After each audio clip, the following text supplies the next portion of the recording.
세월호 참사 특별조사위원회의 첫 번째 청문회가 지난 월요일부터 수요일까지 진행됐습니다. 본격적인 진상조사가 이제야 시작된 겁니다. 정부 여당의 정치적 공세 속에서 여당 추천 특조위원들은 전원 불참하는 등 사흘이라는 시간 동안 여러 한계를 피하지는 못했습니다. 하지만 새로운 사실들이 확인되면서 앞으로의 활동에 기대감을 남긴 것도 사실입니다. 저희 취재진은 오늘 세월호 청문회가 남긴 단서들을 짚어보려 합니다.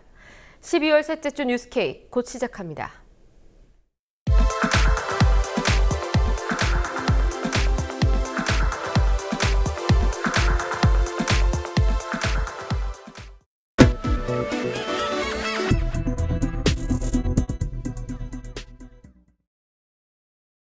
지금부터 4.16 세월호 참사 특별조사위원회 제1차 청문회를 시작하겠습니다.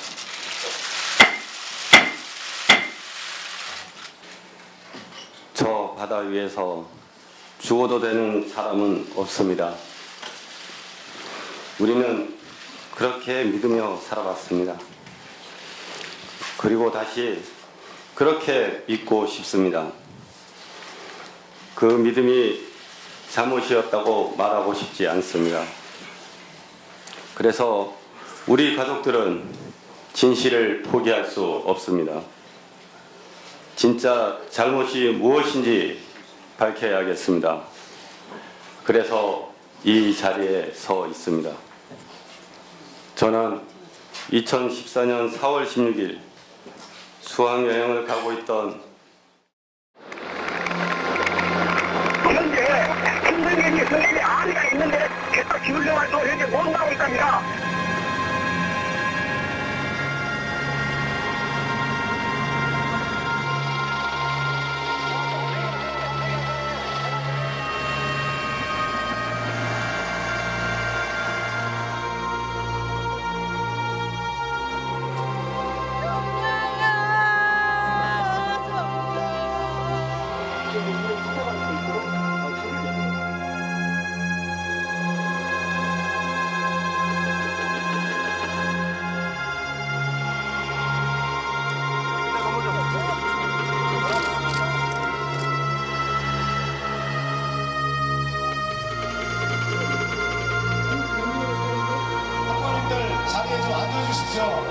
이 얼마나 우리 이 가족들께서 애가 타시겠냐, 그분들 마음을 생각해서 마지막 최선을 다해달라 이런 얘기를 했고, 그게 바로 명령입니다. 최고의 우리 민간 최고의 장수. 승객 여러분, 청원 바다에 내려주십시오. 그리고 해산하십시오. 그걸 수행시켰습니다.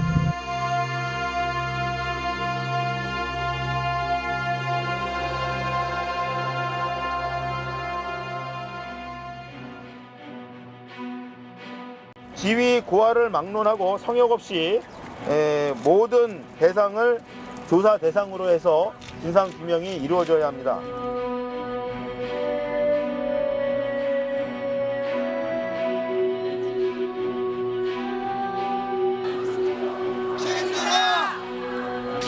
양심에 따라 숨김과 보탬이 없이 사실 그대로 말하고 선서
설정될 때까지 우리는 잊지 않고 이 자리에서 행동을 합니다.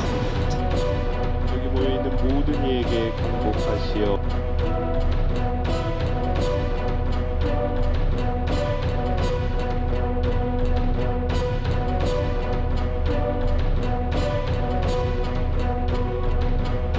주님께서 함께 계시니 여인 중에 보며 하늘의 아들 감사합니다. 땡큐.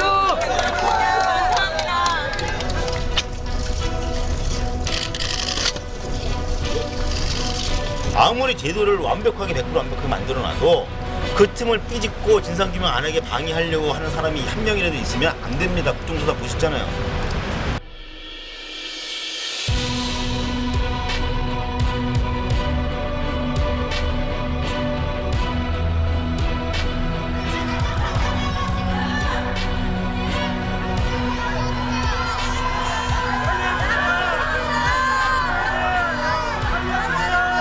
(4.16) 세월호 참사 진상규명 및 안전사회 건설 등을 위한 특별법안은 가결되었음을 선포합니다.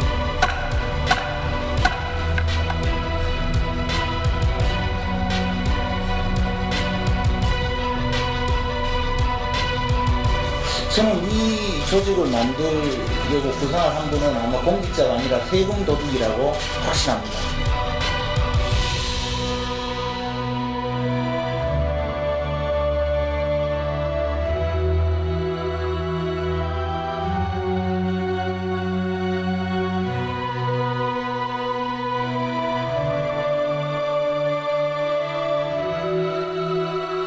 대통령께 하고 싶었던 거 이 자리에서 한번 부탁드리겠습니다. 꼭 좀 약속 좀 지켜주십시오. 부탁드리겠습니다. 안전한 나라 만들어 주시길 부탁드리겠습니다.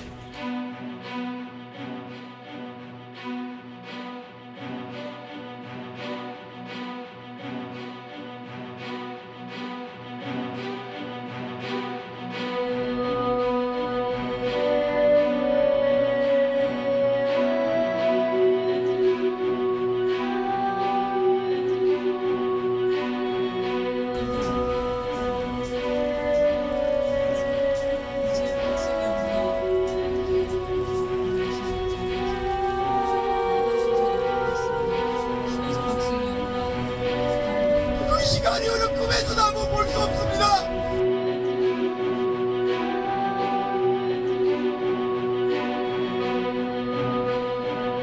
아직 세월호 속에는 9명의 가족이 있습니다.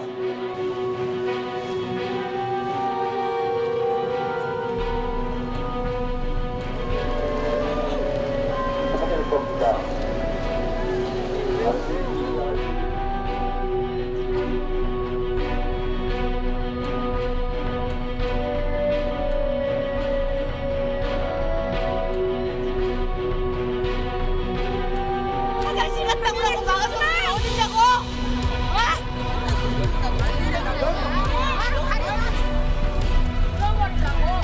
이렇게 하면 이런 게 없었어.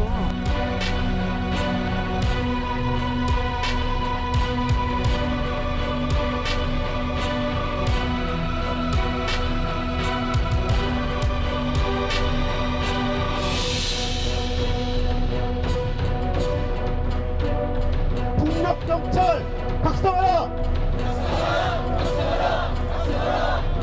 그 여경들이요 손에다 캡사이신을 발라서 얼굴에 눈에다 문질렀대요. 눈에 문지르고 머리끄댕이 잡고 바닥에 무릎을 꿇렸대요. 아니 무슨 유가족이 죄인입니까? 무릎을 꿇리게?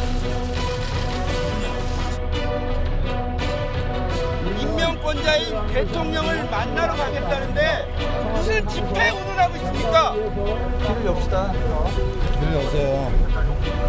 즉각 폐기하라. 불법 경찰은 박정하라.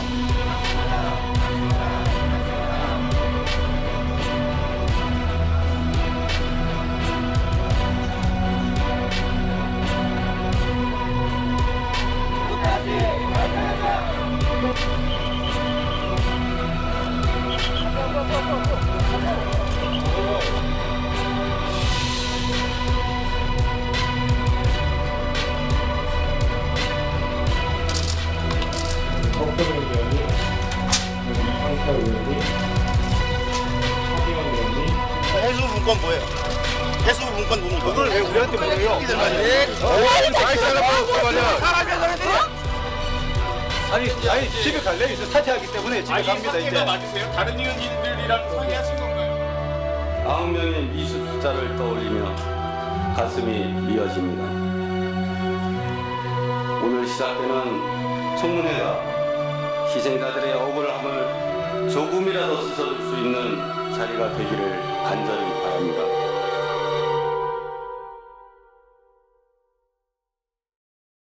사고의 규모만큼이나 중요한 것이 사고 초기의 대응과 정보 공유입니다. 세월호 참사를 통해 깊이 새긴 교훈이지요.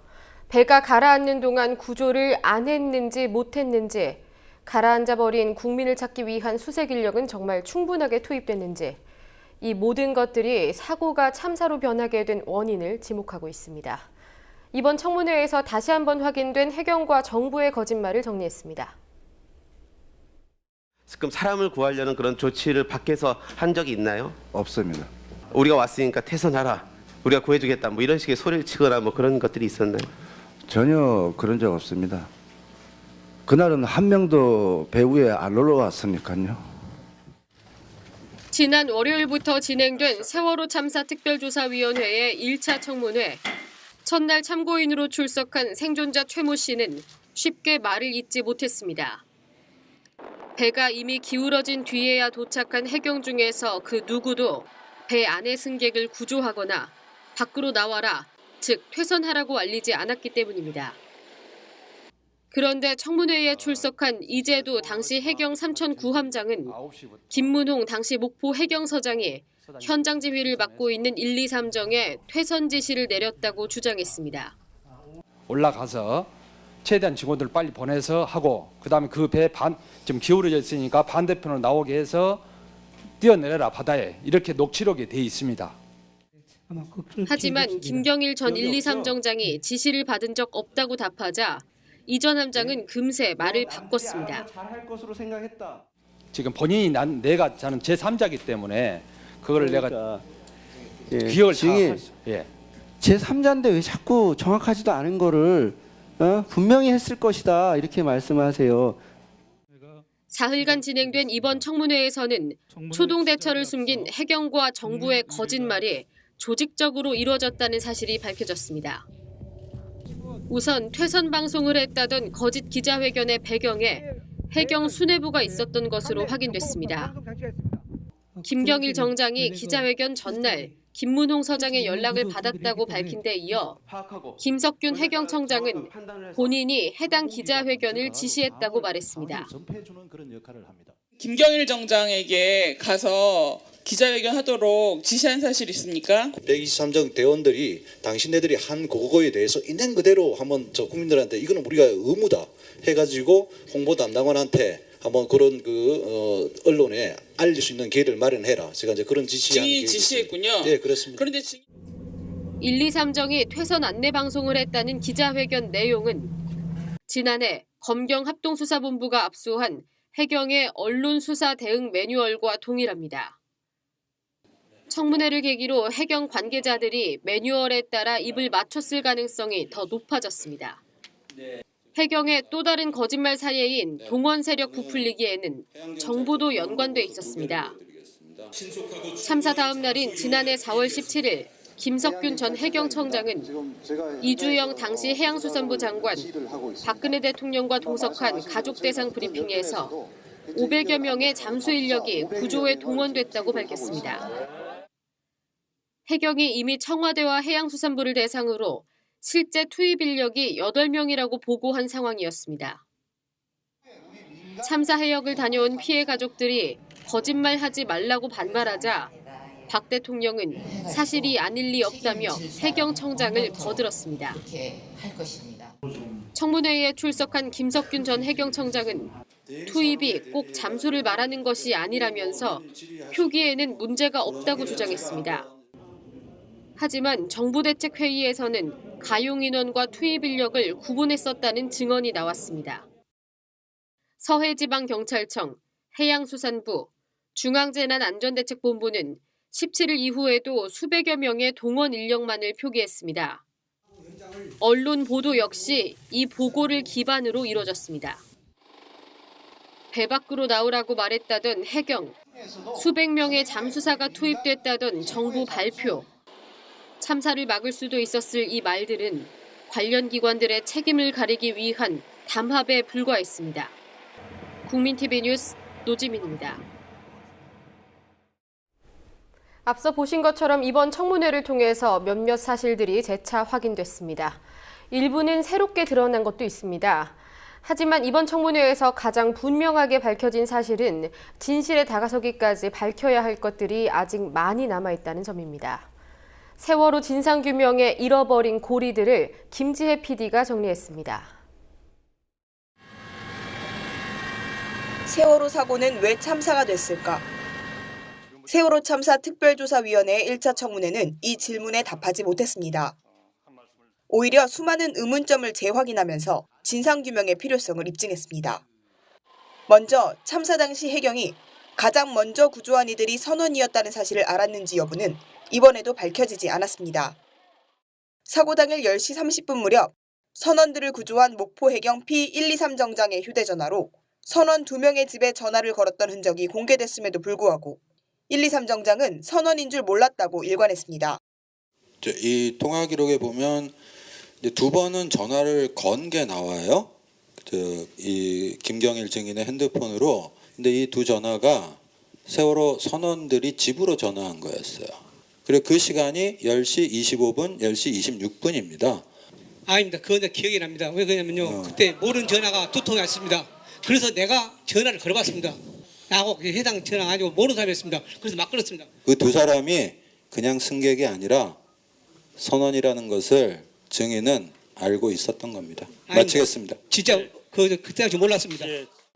참사의 원인을 세월호 선장에게 돌리는 해경 측의 태도는 이번에도 마찬가지였습니다. 예, 나는 그 여객선 선장이면 해상의 제일로 엘리트들이 하는 걸로 알고 있습니다. 해대를 나온 그런 사람이 그렇게 졸지어지는 상상을 못했고, 구조라는 것은 거기에서 80% 해주고 구조기관이 나머지를 하는 부분인데 거기에서 진짜 선원들을 나오지 않고 그대로 방치하리라고는 상상을 못했습니다. 해경은 초동 대처에서 가장 중요했던 퇴선 결정을 선장만 할 수 있다는 점 역시 강조했습니다. 네, 퇴선 여부를 결정하는 건 선장이 하는 거라면서요? 그렇습니다. 퇴선이라고 하는 건 굉장히 신중해야 되는 문제라면서요. 그렇습니다. 네, 그러니까 선장한테 현장 정이 판단하는 거 아닙니까? 선장이 그만큼 배 고유 권한이 있기 때문에 선장이 그 선박 안전에 대해서는 선장의 전문적인 판단을 방해하거나 간섭해서는 안 된다고 되어 있지 않습니까? 문제는 해경의 이러한 주장들이 모순된다는 점입니다. 해경의 주장대로 선장의 역할이 막대한데 구조된 사람 중 선장이 있었다는 사실을 몰랐다면 해경은 구조 과정에서 선장부터 찾아야 했습니다. 하지만 해경은 선장을 찾기 위해 노력했다고 주장하지도 않았고 그런 노력이 밝혀진 바도 없습니다. 때문에 구조 당시 선원인지를 알았는지 여부는 해경이 초동 대응에 실패했다는 사실을 입증하기 위해 반드시 밝혀져야 할 문제입니다. 참사 당일 해경이 주파수 공용 무선통신, TRS를 통해 교신했던 녹취록이 조작된 이유 역시 해경의 구조 실패를 밝혀줄 중요한 사실이지만 여전히 미지수인 상태입니다.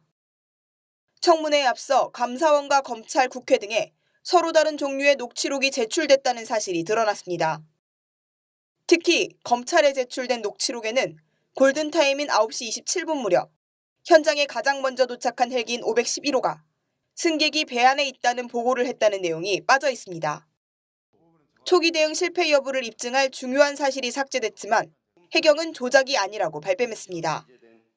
녹취록은 감사원에서가 제출 요구가 있을 때 전문가들이 한 게 아니고 우리 직원들이 아마 녹취록을 들어가면서 녹음을 들어가면서 작성을 했고 제출 당시에 그 원본 음성 파일을 그대로 같이 제출을 했습니다. 근데 계속 그 듣지 못했던 부분, 그러니까 아까 그 시차 나는데 추가가 되지 않습니까?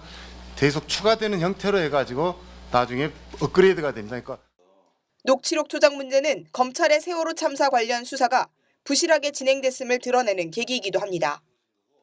수사 과정에서 검찰이 여러 종류의 녹취록을 확보했음에도 불구하고 해경 수뇌부는 그대로 둔 채 1, 2, 3 정장에게만 법적 책임을 물었기 때문입니다. 하지만 검찰이 부실 수사를 한 이유는 이번 청문회에서 다뤄지지 않았습니다.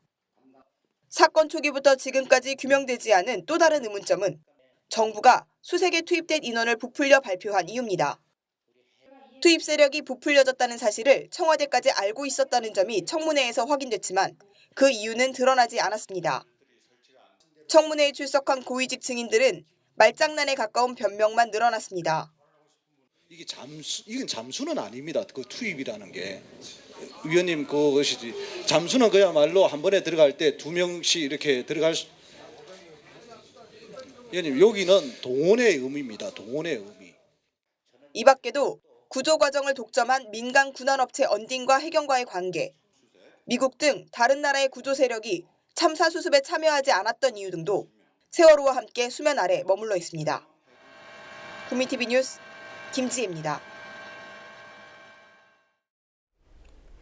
네, 보셨다시피 몇몇 성과를 얻은 청문회인 것은 맞습니다. 하지만 진행되는 내내 답답함을 느끼신 분들이 많을 것 같습니다. 무성의한 증인의 태도, 부족한 자료 등은 단순히 준비만 열심히 한다고 해결되는 문제는 아니었습니다. 근본적인 한계점은 무엇이었을까요? 도혜민 기자가 짚어봤습니다. 세월호 참사 특별조사위원회의 1차 청문회를 통해 특별조사위의 한계가 고스란히 드러났습니다. 특조위의 수사권과 기소권이 없기 때문에 군안 업무를 독점한 민간 군안업체 언딘의 대표 등 일부 증인이 출석하지 않았습니다. 청문회장에 나온 증인들도 무성의한 태도로 일관했습니다. 예, 기억이 없습니다. 모릅니다. 지금 기억이 잘 안 납니다. 그 부분이.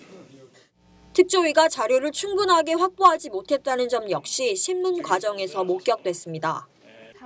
특조위원들은 청문회 내내 증인들에게 자료 제출을 요구했습니다. 이 두 가지 형태에 대해서 한번 좀 제출해 줄 수 있도록 좀 부탁을 드려도 되겠습니까? 네, 범대본 회의는 회의 자료들이 있죠. 예. 네, 그 회의 자료들 좀 제출해 주세요. 세월호 참사 진상규명특별법은 특조위가 세월호 참사와 관련된 자료 제출을 요구할 수 있도록 규정하고 있습니다. 하지만 자료를 제출하지 않을 경우 과태료만 내면 되기 때문에 자료 제출을 강제할 수 있는 권한이 부족합니다. 청문회 운영 과정에서의 미흡한 점들도 나타났습니다. 셋째 날 진행된 해군에 대한 질의 과정에서 청문회에 출석한 해군 측 증인은 권한이 없다는 말만 되풀이했습니다. 그리고 국정조사 기록을 보면 통영함 이야기가 나옵니다. 네. 해군 참모총장이 통영함을 투입해라라고 지시를 했다가 3시간 만에 철회했다는 얘기가 나오던데 3시간 만에 철회한 실질적인 이유가 무엇입니까? 그 역시 제가 답변할 사안이 아닌 것 같습니다. 그러면 해경으로부터 통영함을 투입해달라라고 하는 요청은 받으신 적이 있습니까? 없습니다. 없습니까? 모릅니까? 모르고 없습니다.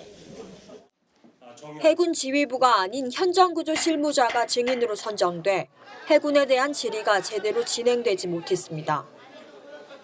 사흘 내내 방청석에서 청문회를 지켜본 유가족들은 일부 특조위원들의 진행 방식에 아쉬움을 표했습니다.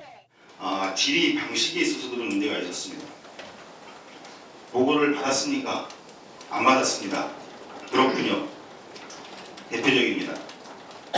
보고를 받았는지 안 받았는지도 중요하지만 보고 여부와 관계없이 그러한 사실을 알았는지 몰랐는지도 중요한 것이고 그리고 그것으로 인해서 이어지는 결론을 내는 것이 중요한 겁니다. 이번 청문회는 야당과 유가족 등의 추천을 받은 위원들만 참석하면서 반쪽 청문회라는 지적을 받기도 했습니다. 문제는 반쪽 청문회를 만든 원인이 정부 여당에 있다는 점입니다. 여당 위원들은 조사 대상에 박근혜 대통령을 포함시킨 데 항의하며 청문회에 앞서 사퇴 의사를 밝혔고 해양수산부가 이들의 사퇴를 종용했다는 정황이 드러났습니다. 여당 위원들의 불참이 공영방송에서 청문회를 찾아보기 어려웠던 빌미가 됐다는 주장까지 나왔습니다. 우리 시민들께서 방송사에 항의 전화 걸었습니다. KBS에서 여당 추천 의원들이 안 나오는 반쪽짜리 청문회에서 할 수 없다라고 얘기했다고 합니다. 특조위가 넘어야 할 사안은 앞으로도 많습니다. 내년도 특조위 예산은 요구안에서 70%나 깎여 배정됐고 일부 여당 의원들은 내년 총선 예비후보 등록을 마쳤습니다. 국민TV 뉴스 도혜민입니다. 네, 앞서 보신 청문회의 증인들은 세월호 사고를 참사로 키운 책임에서 벗어날 수 없는 인물들입니다. 하지만 이들은 책임을 인정하지도 않고 법적인 책임을 지지 않았을 뿐만 아니라 내부 징계까지도 피해갔습니다. 주요 책임자들이 그간 어떻게 지내왔는지 김지혜 기자가 보도합니다. 세월호 참사 특별조사위원회 1차 청문회에 출석한 증인은 해양수산부 해양경찰청 소속 공무원 등 총 31명. 1차 청문회 증인 가운데 최고위직은 이주영 전 해양수산부 장관입니다. 이 전 장관은 당시 범정부 사고대책본부의 본부장으로 사고 수습과 가족 지원을 총괄했습니다.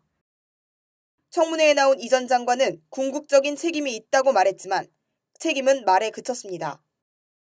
지난해 12월까지 장관직을 유지한 이 전 장관은 국회로 돌아온 지난 1월 새누리당 원내대표로 출마했다가 고배를 마셨습니다. 사선 의원으로 대표적인 진박 의원인 이 전 장관은 내년 총선에도 출마할 가능성이 높습니다. 지난해 감사원 특별감사를 통해 대형 해상사고에 대비한 훈련과 구조활동 지휘, 통제를 태만하게 한 책임이 있다는 지적을 받은 김석균 전 해양경찰청장. 김 전 청장은 해경이 해체됨에 따라 지난해 11월 퇴임한 뒤 현재 경상남도 하동지역에서 20대 총선 출마를 준비 중인 것으로 알려졌습니다. 사흘간의 청문회 중 2차례나 병원으로 호송됐던 김수현 전 서해지방청장. 참사 당시 초동 조치를 제대로 하지 못한 책임을 물어 감사원에서는 계급 강등을 요구했습니다. 해경 내부에서 징계 수위가 해임까지 올라가기도 했지만 김 전 청장은 결국 정년 퇴임했습니다. 김문홍 전 목포 해경서장은 참사 현장에 투입된 구조 세력의 지휘 책임자였습니다. 감사원은 김 전 서장의 해임을 요구했지만 징계권자인 국민안전처는 강등으로 징계 수위를 낮췄습니다. 김 전 서장은 현재 국민안전처 산하기관인 해경안전교육원에서 재직 중입니다. 세월호 탑승자로부터 걸려온 두 번째 신고 전화를 받았던 유영식 전 서해청 상황 담당관. 신고 전화 내용을 상부에 전달하지 않는 등 부적절한 초동 조치를 한 책임을 물어 감사원은 정직을 요청했습니다. 하지만 유 전 담당관은 수위가 낮춰진 감봉 2개월의 징계를 받았고 현재는 완도해양경비안전서 5,000일 함장으로 재직 중입니다. 국민TV 뉴스 김지혜입니다.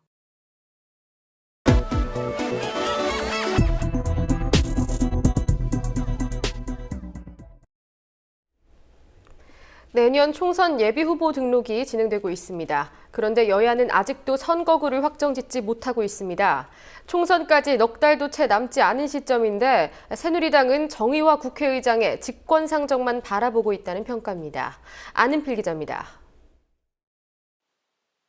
총선 예비후보 등록이 시작되고 정치권이 사실상 총선 체제에 돌입했지만 여야는 내년 총선에 적용할 선거구 획정을 완료하지 못했습니다. 실무협상을 담당했던 국회 정치개혁특별위원회의 활동기간이 지난 15일로 종료되면서 선거구 획정의 공은 여야 지도부로 넘어왔지만 여전히 뚜렷한 결과를 내지 못한 상황입니다. 새누리당은 선거구 획정 협상에 열을 올리기보단 정의화 국회의장에게 직권상정을 압박하고 있습니다.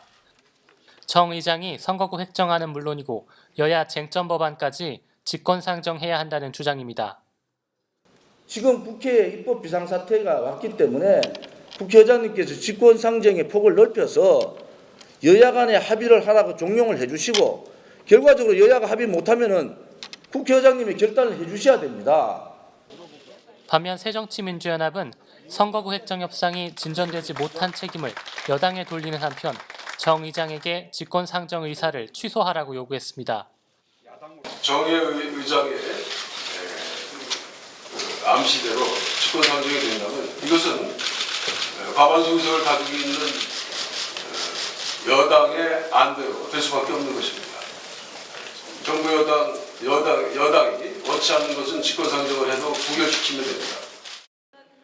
한편 연동형 비례대표제 도입 등 선거제도와 정치개혁에 가장 적극적 입장을 표명해온 정의당 또한 새누리당의 밀어붙이기식 협상 태도를 비판했습니다. 새누리당이 반대하는 이유가 뭐냐면은 자기들의 과반 의석이 무너진다는 거 아니겠습니까? 아니 과반 의석을 국민들의 지지를 통해서 얻으려고 해야지 제도로서 집권 여당의 과반 의석을 보장하는 제도만 하겠다. 그건 위헌적 발상이죠. 여야 지도부는 오는 20일 선거구 획정과 쟁점 법안 논의를 위해 다시 만날 예정입니다. 국민TV 뉴스 안은필입니다. 정의화 국회의장은 참 곤란한 상황에 놓인 것 같습니다. 청와대와 새누리당이 직권상정을 요구하고 있기 때문이지요. 시급한 선거구 문제와 함께 각종 쟁점 법안까지 처리하라는 건데 아무리 여당이라도 도가 지나치다는 비판이 이어지고 있습니다. 박다솔 기자가 그 이유를 짚어봤습니다. 여야가 합의를 이루지 못하고 있는 쟁점 법안들에 대해 정부 여당의 직권상정 압박이 거듭되고 있습니다. 청와대와 여당은 경제 위기, 테러 위기 등을 들어 쟁점 법안들을 직권상정해야 한다고 주장하고 있지만 정의화 국회의장은 단호하게 선을 긋고 있습니다. 지난 15일 현기원 청와대 정무수석은 정 의장과 면담을 하며 정부가 추진 중인 노동오법과 경제활성화법, 테러방지법 등을 직권상정해달라고 요청했습니다. 그 다음 날엔 박근혜 대통령이 직접 나서 국회에 법안 통과를 촉구했습니다. 노동개혁 5법, 서비스산업발전 기본법 등 구조개혁과 경제활성화를 위한 핵심 입법이 지연되고 있어서 우리 미래 세대에게 더 이상 죄짓지 말고 지금이라도 실행을 해야 합니다. 여당도 한 목소리로 직권상정을 요구하고 있습니다. 입법부의 수장으로서 연말 안에 임시국회에서 테러방지법, 북한인권법 그리고 노동개혁법 처리가 될 수 있도록 결심을 해 주시기를 다시 한번 간곡하게 말씀드립니다. 정 의장은 여당이 계속되는 압박 공세에도 쟁점 법안에 대한 직권상정은 없다는 뜻을 굽히지 않았습니다. 이 생각은 국회법이 바뀌지 않는 한은 변할 수가 없습니다. 내가 내 성을 정의화를 바꾸든지 다른 성으로. 국회의장의 직권상정 요건은 국회법 85조에 명시되어 있습니다. 전시 사변에 준하는 국가비상사태나 의장이 교섭단체 대표와 합의할 경우로 직권상정을 제한했습니다. 새누리당 내부에서도 법안 통과 절차에 대한 비판의 목소리가 나오고 있습니다. 새누리당 정병국 의원은 합의 정신을 우선시해야 한다고 주장했습니다. 대통령께서는 야당 됐더라도 만나셔가지고 설득하셔야 되는 거고요. 여당은 여당대로 야당과 적극적으로 하려고 하는 의지를 보여야 되는데 대통령과 여당이 민생을 들어 국회를 압박하고 있지만 최근 나온 여론은 정부 여당이 밀어붙이는 직권상정에 반대하는 의견이 더 많았습니다. 정부 여당이 국회의장에게 도를 넘은 요구를 하고 있다는 비판이 나오는 가운데 쟁점 법안에 대한 야당과의 합의가 이뤄질지 주목됩니다. 국민TV 뉴스 박다솔입니다. 안철수 의원이 새정치민주연합을 탈당한 뒤 이른바 주류와 비주류 간에는 희비가 엇갈리고 있습니다.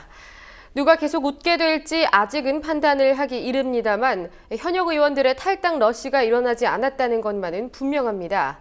집토끼를 잃는 듯했던 새정치연합은 지지율 상승과 신규 당원 급증이라는 두 마리 토끼를 잡은 듯합니다. 안은필 기자입니다. 새정치민주연합 비주류 측의 공세가 재개됐습니다.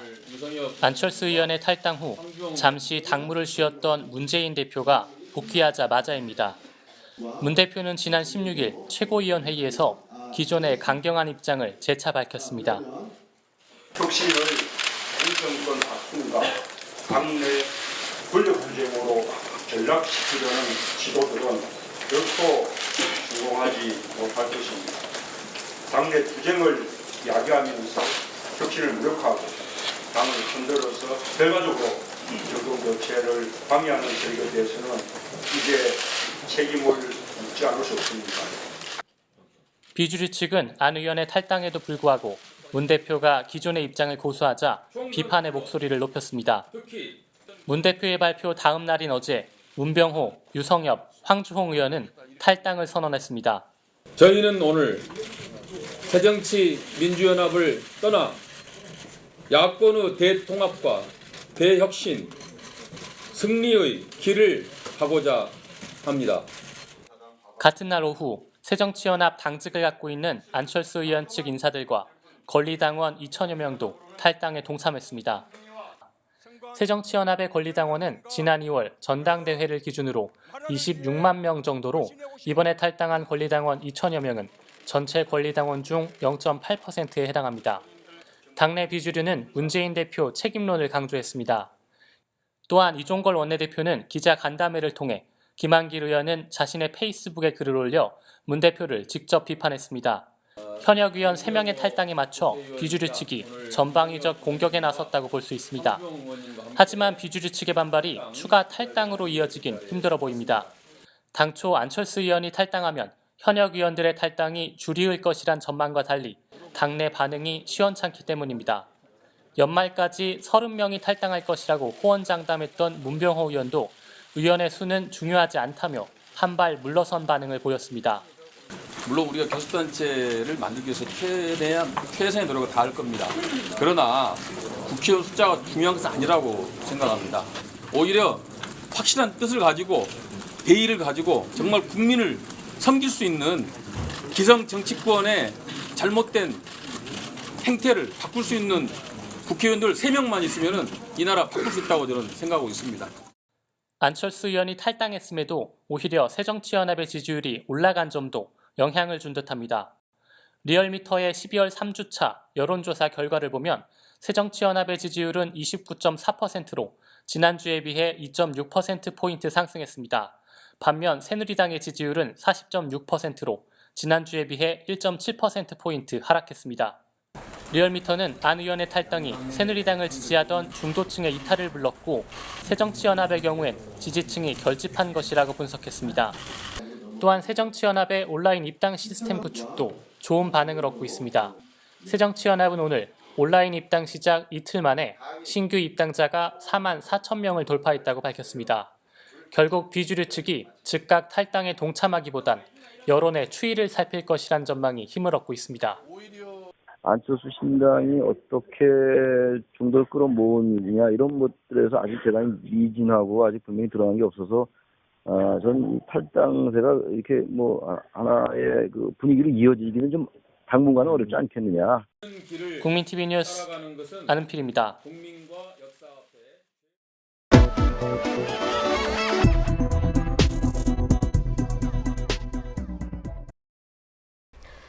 내일 3차 민중총궐기 문화제가 열립니다. 갖가지 가면을 이용한 풍자로 채워졌던 지난 총궐기보다도 더욱 유쾌해질 것 같습니다. 소란하고 요란스럽게 정부의 시대적인 역행을 꾸짖는다는 계획인데요. 어떤 문제들을 어떻게 다루게 될지 박다솔 기자가 살펴봤습니다. 19일 3차 민중총궐기의 테마는 소란스럽고 요란한 문화제. 경찰이 민주노총 한상균 위원장에게 적용한 소요죄를 소란스럽고 요란스럽게라는 말로 풀어 29년 만에 소요죄를 부활시킨 경찰을 풍자하려는 의미입니다. 민중총궐기 투쟁본부는 17일 집회 참가자들이 악기나 가재도구 등 큰 소리를 내는 물건을 들고 참가하는 흥겨운 문화제를 개최하겠다고 밝혔습니다.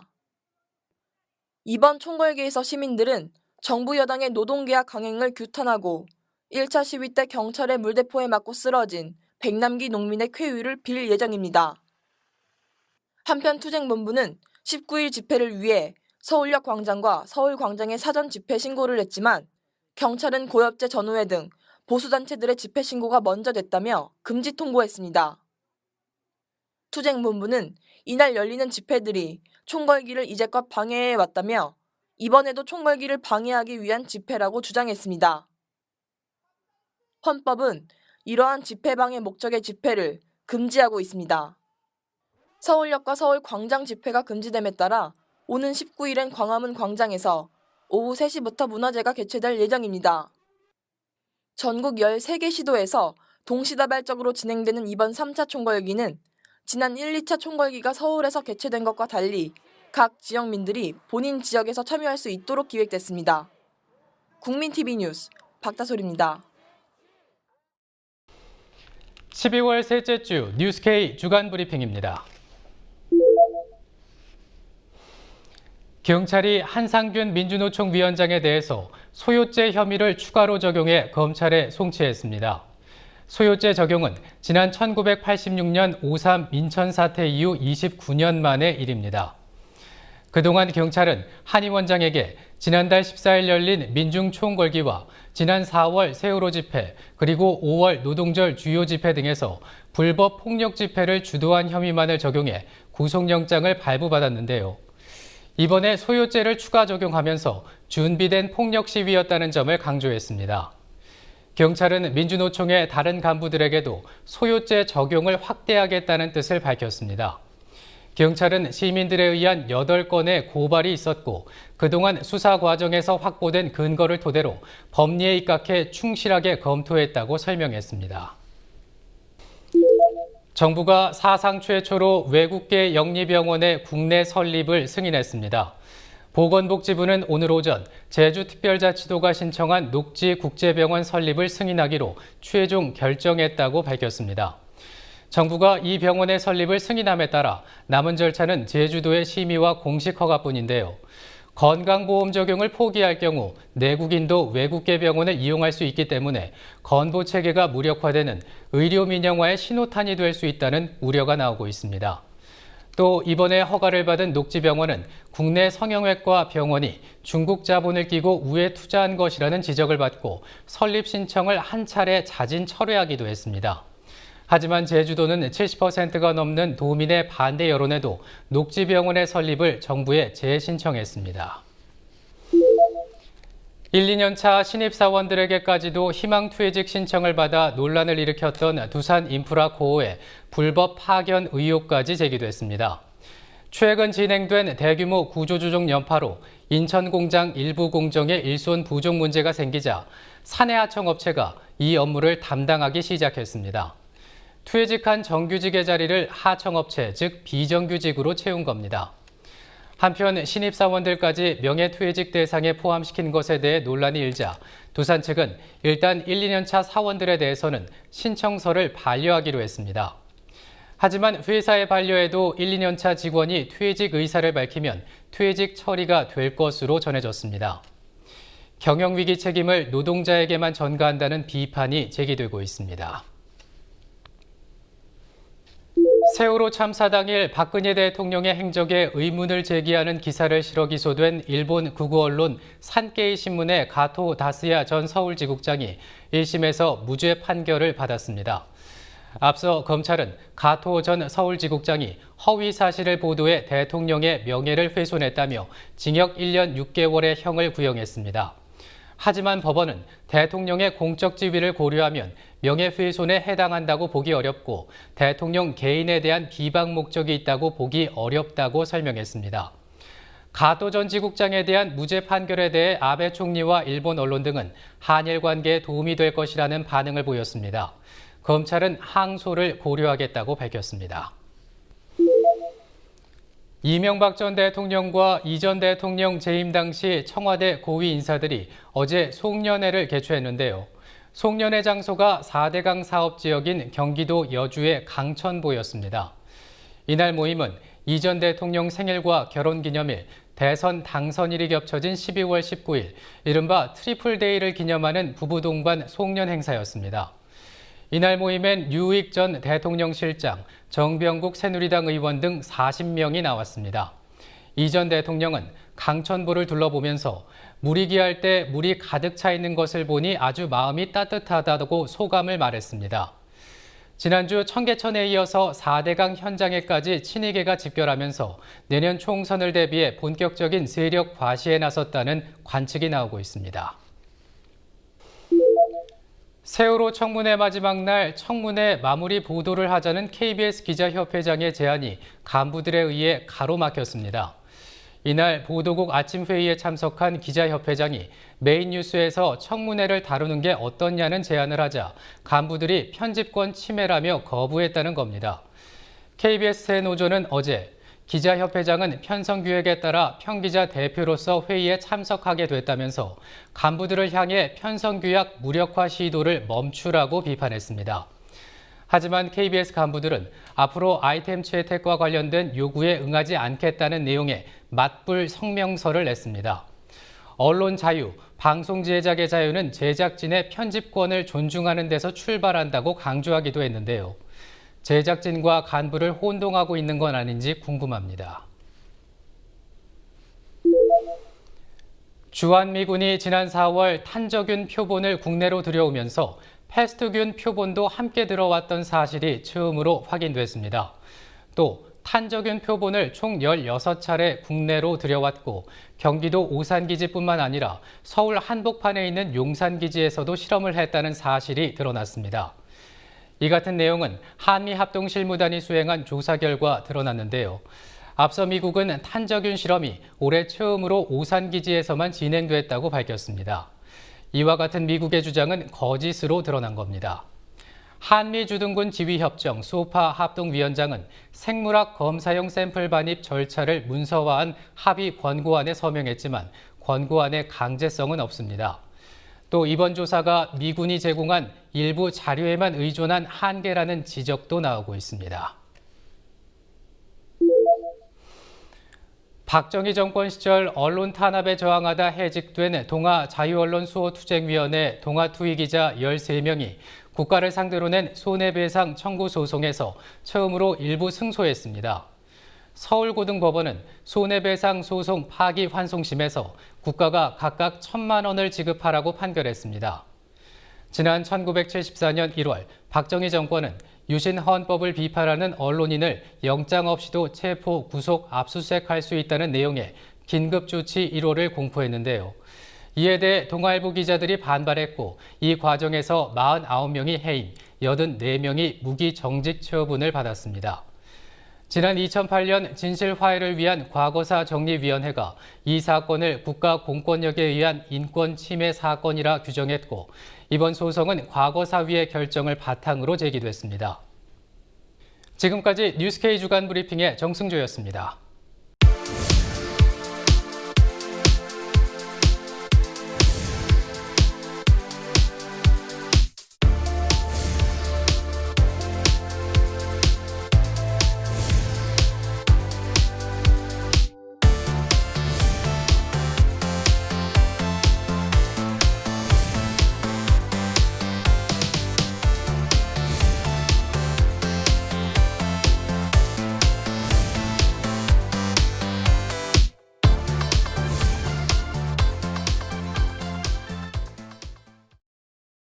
처음에 당신에게 어떤 말로 희망퇴직을 전해야 할지 고민했습니다.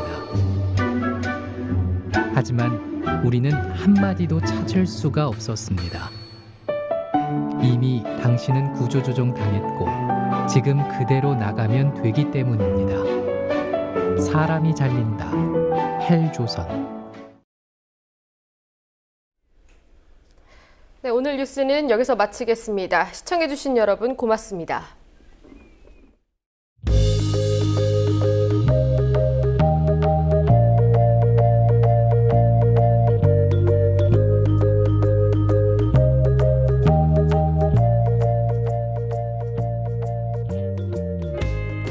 미디어 협동조합 국민TV에 가입해주신 조합원과 예비 조합원입니다. 김준무, 박삼종, 정기락, 이종기, 최현기, 오지, 이미숙, 전재우, 김규환, 김정현, 이동현, 이무훈, 오상철, 박윤경, 최충진. 자본과 정치 권력의 자유로운 언론 미디어 협동조합 국민TV에 가입해 주셔서 감사합니다. 미디어 협동조합은 경쟁을 통한 이익 추구보다 협력과 상생 가치를 보다 소중히 여기며 더 자유롭고 더 정의롭고 더 행복한 사회를 만드는 데 공헌하겠습니다.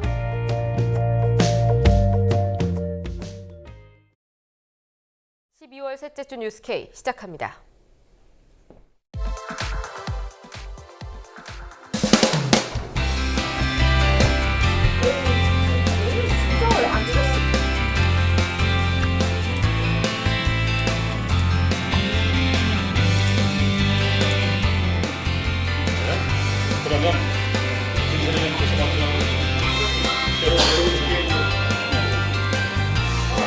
고마워요. 네.